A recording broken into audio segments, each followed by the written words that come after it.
compulsão alimentar. Você já passou por isso? Conhece quem já passou por esse distúrbio? Sabe como ajudar? Hoje o Ver Mais te ajuda a entender o que é a causa deste problema e como você pode ajudar pessoas que passam por isso. Comer até não aguentar mais, comer mesmo sem estar com fome, viver para comer. Essa é a realidade de cerca de 2 a 5% da população. E o que muita gente acha é que uma simples falta de controle ou falta de força de vontade para emagrecer. Na verdade, se trata de um distúrbio e tem nome de transtorno alimentar. Isso mesmo.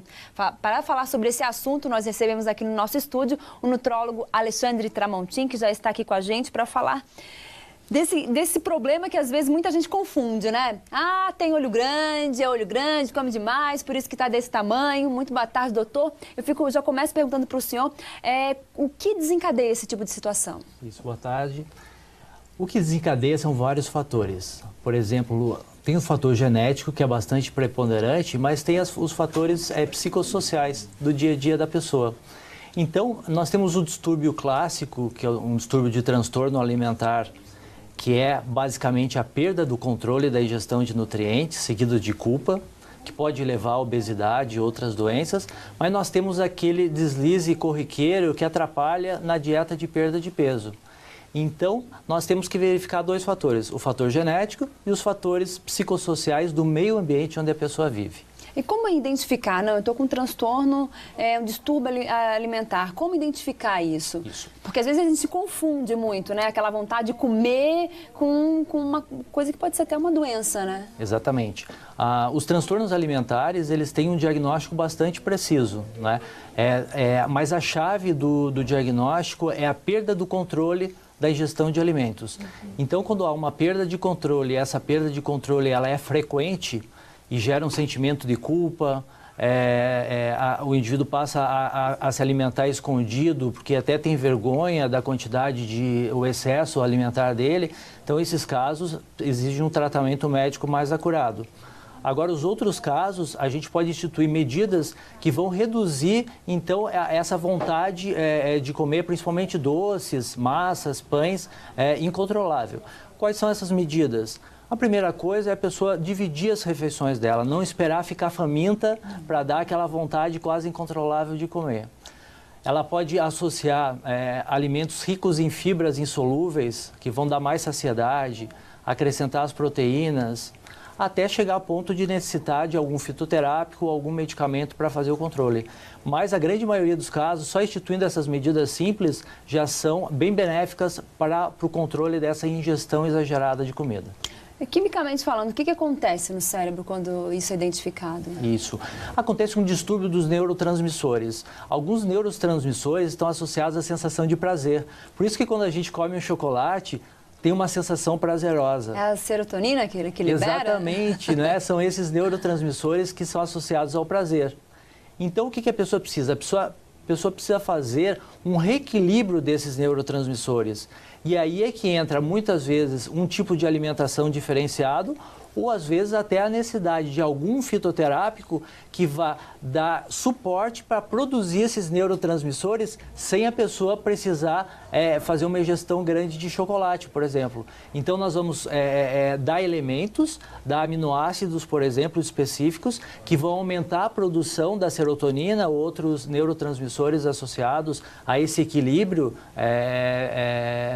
dos neurotransmissores, e isso vai reduzir, então, a necessidade dessa compulsão, ou seja, dessa falta de controle na hora de ingerir esses alimentos, que são principalmente esses alimentos mais calóricos. O engraçado dessa situação é que, assim, por exemplo, eu adoro chocolate, né? Adoro comer chocolate, mas eu substituí essa sensação do prazer do chocolate, por exemplo, com uma corrida, com exercício físico, que acaba liberando a mesma serotonina, né? Aquela adrenalina toda que te dá depois do exercício, aquela satisfação. Isso é possível? Perfeito. A sua observação é perfeita, Grazi.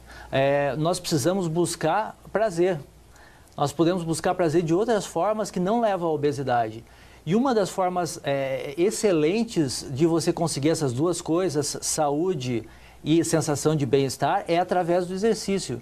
Hoje, nós tratamos o exercício tal qual nós tratamos uma medicação, de tão importante que é a atividade física na vida das pessoas. Então, a sua observação é perfeita. E vicia?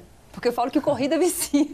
Essa sensação é uma coisa que vicia. Talvez por isso que o chocolate é uma coisa que chocolatra, vicia, acaba tendo essa mesma sensação, né, doutor? É verdade, mas a atividade física, o exercício está intimamente associado com a melhora da qualidade de vida e com a saúde. Então, um exercício bem orientado é excelente.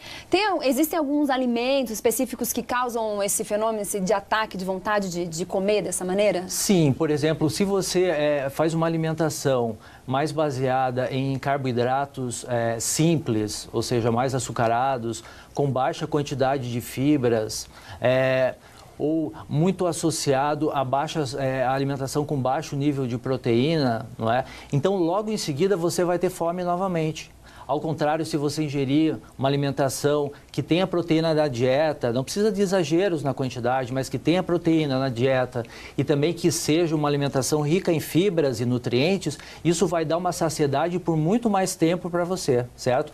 E daí depois você vai repetir novamente a refeição antes de te dar muita fome e com isso você vai controlando essa necessidade de fazer essa ingestão exagerada e sem controle de alimentos. E esse controle é possível fazer também através de remédios ou é só mesmo alimentação? Sim, alguns casos graves, não é, em que você faz a medida alimentar, faz exercício, faz o uso de fitoterápicos e mesmo assim o paciente não consegue ter um controle, então esses transtornos eles são classificados, são diagnosticados como um transtorno alimentar e uma das soluções, não a primeira, mas uma das últimas soluções seria o emprego de algumas medicações que podem ajudar a diminuir a ansiedade, diminuir os quadros depressivos e com isso colaborar para que a pessoa não tenha essa vontade exagerada de ingerir alimentos. A obesidade às vezes ela é causa desse distúrbio? Isso.